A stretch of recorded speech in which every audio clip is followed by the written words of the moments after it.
Beyond the North Wind, Chapter 3. I woke up in the small hours of the morning, prompted by a spring in the lumpy mattress poking through the fabric. The room smelt of fresh paint. By the side of each bed was a very welcoming bowl of fruit on a wooden locker. The lockers were made here. Heinz was teaching me how. I honestly had expected company in the night and had been prepared to wake up in an instant. In the end it was a sharp stab of pain and the snuffling and snoring of people around me. The room had 6 beds, all iron frames, set on a blue linoleum floor. To my left was a young white woman, and in the bed next to her a young black man. To my right were 2 beds, both taken by older men, shorter than me, who fought in their sleep with their breathing. An older woman occupied the remaining bed. We all went to bed at different times, but in silence, coyly turning away as we stripped down to t-shirt and underwear for the night. In the case of the older woman, she wore a nightdress and a nightcap. The young black man, Frank, was the friendliest. He had been rebuilding one of the houses on the wharf, cutting and sawing timber, making roof joists. I had started with him as a painter, slapping undercoat on freshly assembled door frames. The eldest woman, Marilyn, was also a painter, but not of houses. She was a proper artist, she said. Willowy body, flyaway hair, ditzy manner. She went on about the light incessantly and stood looking at scenes with her fingers held up to make a square frame.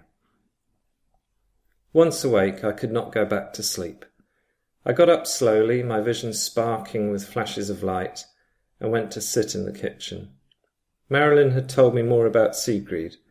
A talented dancer and painter, she had been knocked flat by Sven's death at such an early age, not as a child, which is horrific, but as a young man, the man she had always dreamed he would become.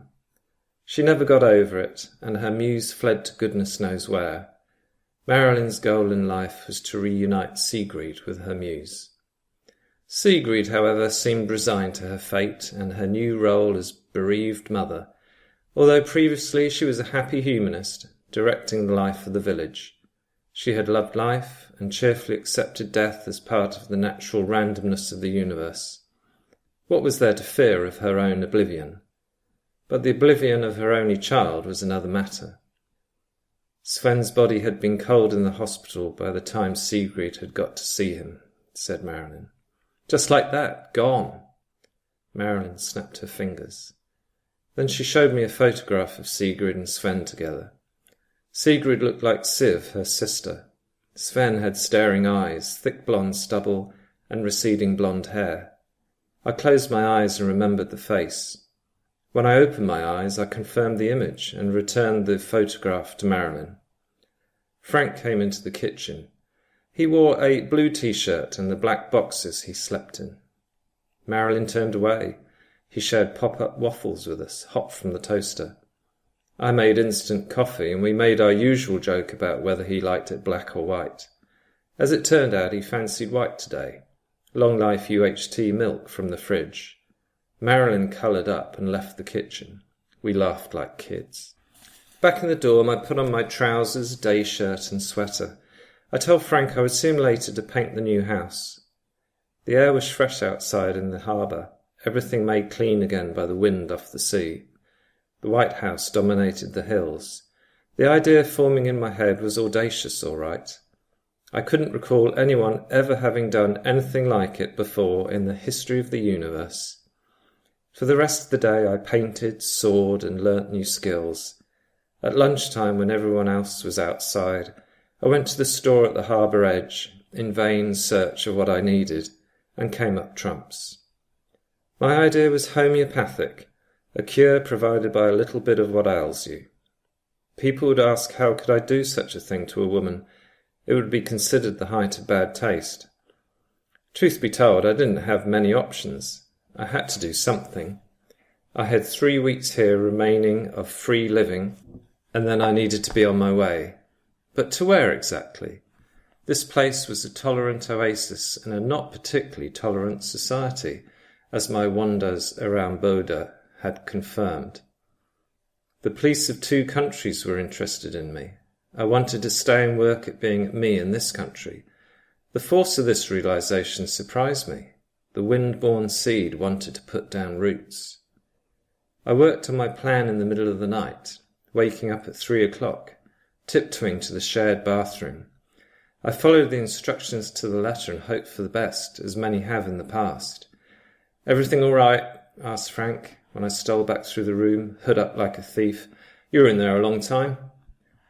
I gripped my belly. "What is in that bean soup?" He laughed and turned over to go back to sleep. "You don't want to know." I drank coffee, wolfed down a waffle, and left the hostel. The morning air today was refreshing in the extreme, a mist on the water. I shivered outside in my hoodie, pulled up over my head. Halfway up the hill to the White House, I stopped, closed my eyes, and checked what I was about to do. I would sit in the garden of the White House, with my face turned away, and Sigrid and Siv would look out of the windows and ask, "Who is that?" And then the rest was up to fate. At worst, Heinz and his friends would be called to haul me away, beat me up, and put me on the first boat out. Or the police would be called, and a psychiatrist, who would ask, "Why do such a thing to a grieving woman?" I walked up the path and past the front door of the little white house. My footsteps were noiseless in the turf, or was it moss, in the garden. There was a seat, roughly carved from a tree trunk, and I sat down, back to the house, looking out over the cliff to the sea. I knew that behind me there were 4 windows downstairs and 4 upstairs. I didn't think Sigrid or Siv would be armed. They made a business of taking in strangers, but what I was going to do might come as a bit of a shock. Further down the garden path, under an apple tree, I spotted a stone plinth. I turned my head to the left and read the dedication to Sven Jørgensen, a life of 30 years, forever with us. Never a truer word, I thought.